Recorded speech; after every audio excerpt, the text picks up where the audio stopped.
बिस्मिल्लाहिर्रहमानिर्रहीम। अस्सलाम वालेकुम माय डियर स्टूडेंट्स। सबसे पहले आप लोगों को वेलकम है द एक्सीलेंस एकेडमी प्लेटफॉर्म पर। डियर स्टूडेंट्स, आज हमने डिस्कस करना है सिंपैथिक स्पीसिएशन को। इसे हम डिटेल में स्टडी करेंगे, लेकिन उससे पहले आप लोगों से रिक्वेस्ट है कि आप वीडियो को एंड तक देखिएगा और चैनल को लाइक शेयर एंड सब्सक्राइब कर दें। Thank you so much. Sympathetic speciation की जब हम बात करते हैं तो इसमें ओरिजिनल पॉपुलेशन बायोलॉजिकल बैरियर्स के जरिए सेम जियोग्राफिकल एरिया में रहते हुए पेरेंट पॉपुलेशन और सब पॉपुलेशन के अंदर सेपरेट हो जाती है, लेकिन सेपरेशन के बाद सब पॉपुलेशन और पेरेंट पॉपुलेशन की इकोलॉजिकल निश बिल्कुल अलग अलग होती है एक दूसरे से। यहाँ पे आप देख सकते हैं एक ओरिजिनल पॉपुलेशन है और इसके अंदर म्योटिक एरर आया है जो कि एक बायोलॉजिकल बैरियर है, और इसी म्योटिक एरर की वजह से नेक्स्ट सेम जियोग्राफिकल एरिया में रहते हुए दो अलग अलग स्पीशीज बन गई हैं, जो कि स्पीसिएशन है, sympatric speciation. Dear students, sympatric speciation animals के अंदर कुछ ऑर्गेनिज्म में होती है, जिसमें कुछ बैट्स आते हैं, इंसेक्ट्स आते हैं और फिश आती है, लेकिन ये मोर कॉमन है प्लांट्स के अंदर।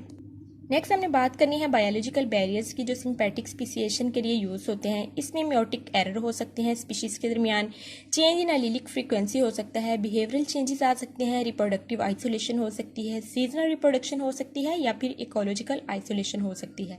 यहाँ पे हमने एक एग्जांपल डिस्कस करनी है जिसमें सिंपैथिक स्पीसिएशन इकोलॉजिकल आइसोलेशन की वजह से है। Dear students, 200 years ago apple maggot flies जो थी वो फर्स्टली अपने एग लेस करती थी एक हाथोर्न ट्री के ऊपर, और ये जो हाथोर्न ट्री था ये लुक लाइक एप्पल ट्री था। कुछ अरसे के बाद कुछ एप्पल मैगोट फ्लाइज ने डायरेक्टली जाके एप्पल ट्री के ऊपर अपने एग ले करना स्टार्ट कर दिए। जब एक लंबे अरसे तक जनरेशन आफ्टर जनरेशन हाथोर्न वाली ट्री सिर्फ इसी ट्री के ऊपर अपने एग ले करती रही, और एप्पल ट्री वाली फ्लाइज जो थी वो सिर्फ एप्पल ट्री के ऊपर ही अपने एग ले करती रही, तो इस तरह इनके दरमियान में मैटिंग का प्रोसेस आहिस्ता आहिस्ता ख़त्म होता गया।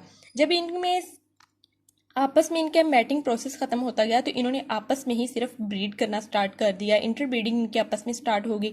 यानी कि जो एप्पल ट्री वाली फ्लाइज थी वो सिर्फ आपस में इंटरब्रीड करती थी और हाथोर्न ट्री वाली फ्लाइज सिर्फ आपस में इंटरब्रीड करती थी। इस तरह आहिस्ता आहिस्ता जीन फ्लो कम हुआ। जब जीन फ्लो कम हुआ तो with the passage of the time इनके अंदर अडेप्टेशंस आई, अपने अपने इन्वायरमेंट के अकॉर्डिंग इन्होंने खुद को अडेप्ट कर लिया। तो इनके दरमियान जो कम्प्लीटली रिप्रोडक्टिव आइसोलेशन होगी, जब कम्प्लीटली रिप्रोडक्टिव आइसोलेशन होगी तो ये बिल्कुल दो अलग अलग स्पीशीज़ बन गई। हाथोर्न ट्री से अलग स्पीशीज़ बनना स्टार्ट होगी और एप्पल ट्री वाली जो फ्लाइज थी उनसे अलग किस्म की स्पीशीज़ बनना स्टार्ट हो गई।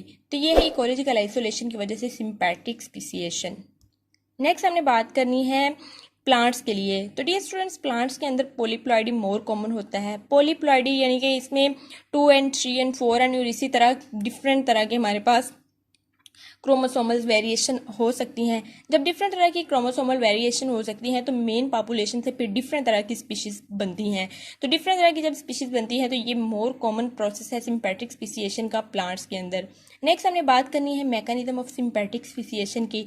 इसमें हमने उन्हीं 3 स्टेप्स को डिस्कस करना है जो हमने पहले वीडियोज़ में एलोपैट्रिक के लिए और पेरीपेट्रिक वगैरह के लिए डिस्कस किए हैं। स्प्लिटिंग ऑफ जीन पूल होता है, जिसमें स्प्लिटिंग ऑफ जीन पूल में डियर स्टूडेंट्स जब दो मेन पॉपुलेशन डिवाइड करती है, सेपरेट होती है दो पॉपुलेशन के अंदर, तो सबसे पहले स्प्लिटिंग ऑफ जीन पूल होती है, यानी कि जीन फ्लो जो है वो दो पॉपुलेशन के दरमियान कम होना स्टार्ट होता है और इसी तरह फिर आहिस्ता आहिस्ता करके मुकम्मल तौर पे स्प्लिट हो जाता है।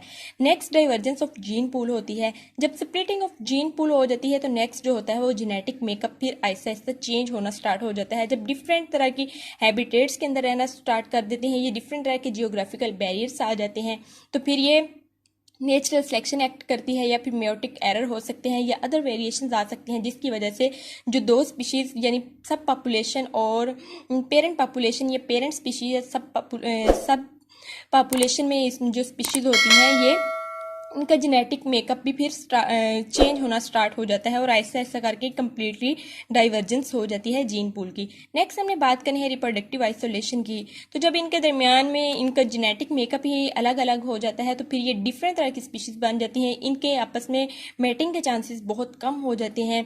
जब मैटिंग के चांसेस कम हो जाते हैं तो फिर ये आपस में इंटरब्रीड नहीं कर सकती और ऐसा ऐसा करके कम्प्लीटली रिप्रोडक्टिव आइसोलेट कर जाती हैं सब पॉपुलेशन और पेरेंट पॉपुलेशन एक दूसरे से, और इस तरह से फिर नई स्पीशीज़ बन जाती हैं। तो ये था डियर स्टूडेंट्स इसका मैकेनिज्म। होप सो आपको लेक्चर समझ आया होगा। काइंडली आप चैनल को लाइक शेयर एंड सब्सक्राइब करें and stay connected for more videos. Thank you so much. अल्लाह हाफिज़।